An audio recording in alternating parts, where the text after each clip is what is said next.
Hi hello friends, welcome back to BJ kitchen heaven. ಎಲ್ಲರೂ ಹೇಗಿದ್ದೀರಾ? ಎಲ್ಲರೂ ಚೆನ್ನಾಗಿದ್ದೀರಾ ಅಂತ ಅಂದ್ಕೊಂಡಿದ್ದೀನಿ. ಇವತ್ತು ಸಿಂಪಲ್ ಆಗಿರೋ ಪೊಟೆಟೊ ಫ್ರೈ ಮಾಡ್ತಾ ಇದ್ದೀನಿ. ಸೊ ನೋಡೋಣ ಬನ್ನಿ ಹೇಗೆ ಮಾಡೋದು ಅಂತ. ಸೊ ನಾನಿಲ್ಲಿ ಒಂದು 4 ಮೀಡಿಯಮ್ ಸೈಜ್ ಆಲೂಗಡ್ಡೆ ತಗೊಂಡಿದ್ದೀನಿ.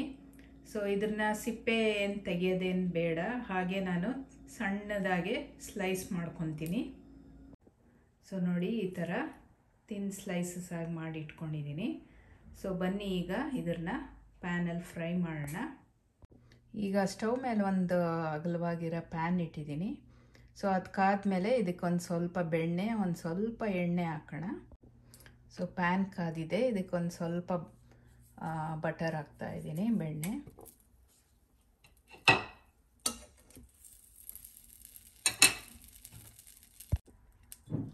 ಸ್ವಲ್ಪ 1 ಟೀ ಸ್ಪೂನ್ ಆಗಷ್ಟು ಎಣ್ಣೆ ಹಾಕ್ತೀನಿ.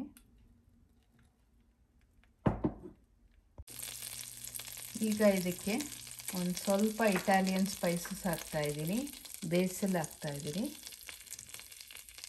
ಆಮೇಲೆ ಒಂದು ಸ್ವಲ್ಪ ರೋಸ್ಮೇರಿ, ಒಂದು ಸ್ವಲ್ಪ ಸ್ಪ್ರೆಡ್ ಮಾಡ್ಕೊಳ್ಳೋಣ. ಸೊ ಈಗ ಈ ಪೊಟೆಟೊ ಸ್ಲೈಸಸ್ ಎಲ್ಲ ಇದಕ್ಕೆ ಸೇರಿಸೋಣ.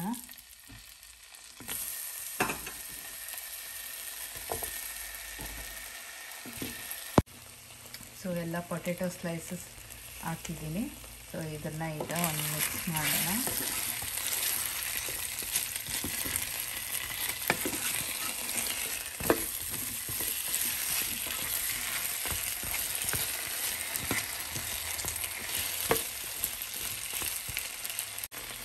ಈಗ ಇದಕ್ಕೆ ರುಚಿಗೆ ಎಷ್ಟು ಬೇಕೋ ಅಷ್ಟು ಉಪ್ಪು ಹಾಕ್ತಾ ಇದ್ದೀನಿ. 1 ಟೀ ಸ್ಪೂನ್ ಅಷ್ಟು ಹಾಕ್ತಾ ಇದ್ದೀನಿ.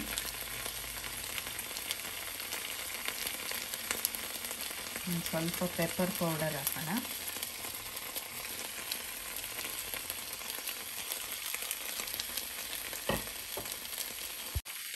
ಇದಕ್ಕೆ ಚೆನ್ನಾಗಿ ಒಂದು ಮಿಕ್ಸ್ ಕೊಡೋಣ.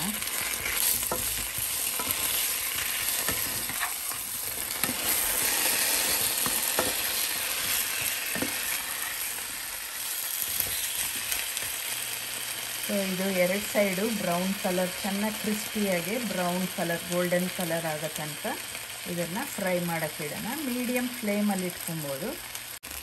ಸೊ ನೀವು ಇದಕ್ಕೆ ಎಷ್ಟು ಪೆಪ್ಪರ್ ಪೌಡರ್ ಹಾಕ್ತಿರೋ ಅಷ್ಟೇ ರುಚಿಯಾಗಿರುತ್ತೆ.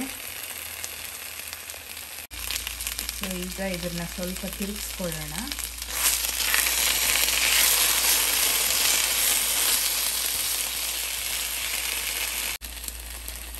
ಸೊ ಇದು ಇಲ್ಲೇ ನಿಂತಿರಬೇಕು ಅಂತ ಏನಿಲ್ಲ. ಸೊ ಬೆಳಗ್ಗೆ ಹೊತ್ತು ಬೇರೆ ಕೆಲಸಗಳೂ ಇದನ್ನು ಲೋಯಿಂದ ಮೀಡಿಯಮ್ ಫ್ಲೇಮಲ್ಲಿ ಇಟ್ಬಿಟ್ಟು ನಾವು ಬೇರೆ ಕೆಲಸ ಕೂಡ ಮಾಡ್ಕೊಳ್ಬೋದು. ಹಾಗಾಗಿ ಇದನ್ನು ಸ್ವಲ್ಪ ನೋಡಿಕೊಂಡು ತಿರುಗಿಸ್ಕೊಡ್ತಾ ಇರಬೇಕು. ಜಸ್ಟ್ 2 ಕಡೆನೂ ಗೋಲ್ಡನ್ ಬ್ರೌನ್ ಆದರೆ ಸಾಕು. ಸೊ ಈಗ ಇದಕ್ಕೆ 1 ಟೀ ಸ್ಪೂನಷ್ಟು, ಒಂದು ಅರ್ಧ ಟೀ ಸ್ಪೂನಷ್ಟು ಅರಿಶಿಣದ ಪುಡಿ ಹಾಕ್ತಾಯಿದ್ದೀನಿ.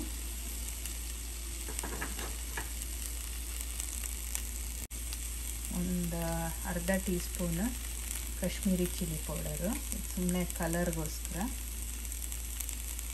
ಸೊ ಇದನ್ನೆಲ್ಲ ಮಿಕ್ಸ್ ಮಾಡೋಣ. ಸೊ ನಿಧಾನಕ್ಕೆ ಮಾಡೋಣ, ಯಾಕಂದರೆ ಇದು ಬ್ರೇಕ್ ಆಗಬಾರ್ದು ಅಂತ. ನೋಡಿ, ಇದು ಆಲ್ಮೋಸ್ಟ್ ಆಗಿದೆ. ಜಾಸ್ತಿ ಓವರ್ ಕುಕ್ ಏನು ಮಾಡೋದೇನು ಬೇಡ. ಸೊ ಇನ್ನೊಂದು ನಿಮಿಷ ಆದಮೇಲೆ ಆಫ್ ಮಾಡೋಣ. ಸೊ ನೋಡಿ, ಸೂಪರಾಗಿರೋ ಪೊಟೆಟೊ ಫ್ರೈ ರೆಡಿ ಆಯಿತು. ಸೊ ಈಗ ಸ್ಟವ್ ಆಫ್ ಮಾಡಿಬಿಟ್ಟು ಇದನ್ನು ಸರ್ವ್ ಮಾಡೋಣ. ನೋಡಿ, ಸೂಪರಾಗಿರೋ ಪೊಟೆಟೊ ಫ್ರೈ ರೆಡಿಯಾಗಿದೆ. ಸೊ ಸಿಂಪಲ್ ಇಂಗ್ರೀಡಿಯೆಂಟ್ಸಿಂದ ಒಂದು ರುಚಿಯಾಗಿರೋ ಒಂದು ಡಿಶ್ ಪ್ರಿಪೇರ್ ಮಾಡ್ಬೋದು. ಸೊ ಮಕ್ಕಳಿಗೂ ತುಂಬ ಇಷ್ಟ ಆಗುತ್ತೆ ಇದು. ಸೊ ಜಾಸ್ತಿ ಖಾರನೂ ಇರಲ್ಲ, ಆಮೇಲೆ ಚೆನ್ನಾಗೆ ಪೆಪ್ಪರ್ ಹಾಕಿರೋದ್ರಿಂದ ಅದು ಹೆಲ್ತ್ಗೆ ಕೂಡ ಒಳ್ಳೆಯದು ಮಕ್ಕಳಿಗೆ. ಸೊ ನೀವು ಟ್ರೈ ಮಾಡಿ, ಆಮೇಲೆ ಹೇಗೆ ಬಂತು ಅಂತ ಕಮೆಂಟ್ಸಲ್ಲಿ ತಿಳಿಸಿ. ಐ ಹೋಪ್ ಈ ವಿಡಿಯೋ ನಿಮಗೆ ಹೆಲ್ಪ್ ಆಗಿದೆ ಅಂತ ಅಂದ್ಕೊಳ್ತೀನಿ.